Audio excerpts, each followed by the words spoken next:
زمارونو تواضع دې ته ویل کیږي، عاجزي دې ته ویل کیږي چې د آخرت په وجه باندې د دنیا لذتونو خوندونه پرېږدي، د دنیا لذتونو خوندونه پرېږدي، دې ته عاجزي ویل کېدلی شي. یو روایت کې دا راغلی اگر چې په سند باندې بعض علماء کلام کړی دی، چا چې لباس شهرت پرېښودو چې ناغوندم دا لباس ناغوندم، الله رب العالمین په ورځ د قیامت باندې وتا د جنت جوړې واغوندي. نن زمونږ نوجوان نسل د لباس شهرت ډېر شوقیان، په ګیره کې د ډیزاین جوړولو ډېر شوقیان، دې لپاره چې خلک موږ ته وګوري، خلک زموږ صفت وکړي. دا غریب د دې نه خبر نه دی چې دا خو زه خپل ځان تباه کوم په دې شهرت باندې. زمارونو حرام شی پرېښودل د الله رب العالمین د یېرې د وجې نه دام تواضع ده. عمر ابن عبدالعزیز رحمت الله تعالی علیه، آخری خبر عرض کوم. عمر ابن عبدالعزیز رحمت الله تعالی علیه دا په تاریخ کې راځي،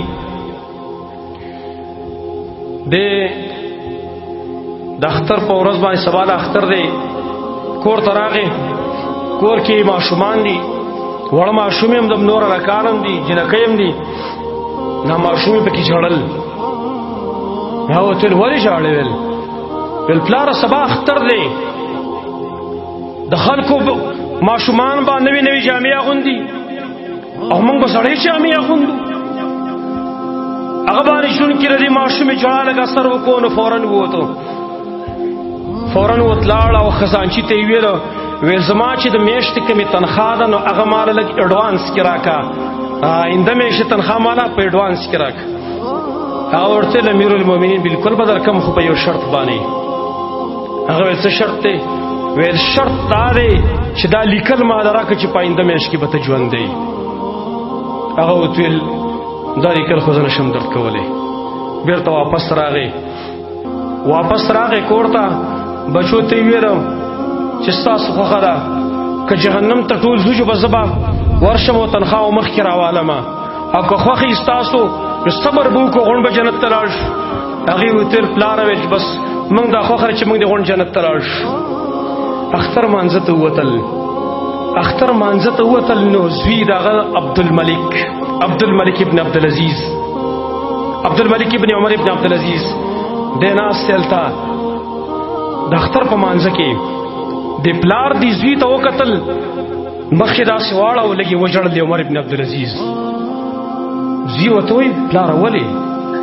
ویسې ستا په دې حال مې وژړل چې د خلکو د لباس ته ګورې کېدی شي ستا زړه کې درد راغلی چې خلکو نوې جامې اغوستلې دي او د عمر ابن عبدالعزیز امیر المؤمنین زوی زړې جامې اغوستلې، ستا په دې حال ماله لږ جړا راغله. هغه ورته وایي پلاره نن موږ ډېر په فخر سره ناست یو، زه نن ډېر په فخر سره ناست یم، زه خلکو ته دا ثبوت ورکوم چې زما پلار خیانت نه دی کړی په مال غنیمت کې، د مسلمانانو په مال کې خیانت نه دی کړی. یو سخت خوشحاله کور ته چې راغی، په کور کې ماشومانو راځي پلار خواله د اختر مبارکي او سلامي ورسره کوي، نو ماشومانو خپلې خولې پټې کړې دي په څادرو باندې. هغه ورته وایي بچو ولې خولې پټې کړي؟ وایي بابا منګه د پیاز سره روټۍ خوړلې ده، موږ چې تا باندې چېرته بوی درد شي بد بوی، موږ د پیاز سره روټۍ خوړلې هم پیاز سره. سبحان الله د امیر المؤمنین عمر ابن عبدالعزیز په کور کې د اختر په ورځ خوراک نه میلاویږي، هغه خپلو بچو باندې په هم پیاز خوري. دې ته عاجزي ویله کېږي. زمارونو موږ د تکبر په سیلاب کې لاړ غرق شو.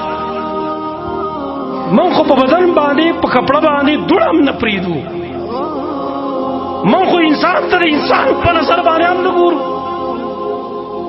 موږ خو پلار او مور ته هم د مور او پلار په نظر باندې نه ګورو، مشر ته د مشر په نظر باندې نه ګورو. مشران چې وګوري ځان لره تکبر نه ډک دي. که واده دعوت څوک چاته ورنه کړي دی بسې به خلکو ته ګیلې کوي، ګوره پلاني ته واده کړی او ما ته پکې اډوله چاونه ډېر سپک نظر یې راته وکړو. سبحان الله امیر المؤمنین په کور کې پیاز خوړلی کېږي او دی د نورو خلکو ته ګیلې کوي چې ما له چا دعوت رانه کړو. نن زموږ تکبر دې انداز ته رسېدلی دی. لہذا زمارونو دا ګناه کبیره ده، د دې ځان وساتئ، تکبر پرېږدئ، عاجزي وکړئ. من تواضع لله رفعه الله. چا عاجزي کوله خاص ته الله لپاره الله رب العالمین به اوچت کی، الله رب العالمین به عظمت ولا ورکی. تکبر صرف د الله صفت ده، هغه لوی والا خاوند دی، لوی ذات دی. علی بن ابي طالب خبر زما استاد تکبر څه حق دی؟ من خو پیدا شیو ممای مهین د سپکو بونه. علی بن ابي طالب فرمایلی تخپل اصل ته وګوره د سپکو بونه پیدا یې، چې کله بیا پیدا شوي نو ټول عمر تر مرګه پورې تا په خپل بدن کې ګندګي ګرځولې ده. که کور تم داخل شي په خېټه کې د ګندګي پرته وه، که مسجد ته راغلی په خېټه کې د ګندګي وه، که په بازار کې هم په خېټه کې د ګندګي. ستاره تکبر څه حق دی چې تی کې؟ مونږ خو د ګندګۍ نه ډکي وو، زما د تکبر سره څه کار دی؟ الله رب العالمین نه سوال دی چې الله رب العالمین موږ ته عاجزي نصیب کړي. الله رب العالمین دې زموږ نه راضي شي. اقول قولي هذا واستغفر الله لي ولكم ولسائر المسلمين.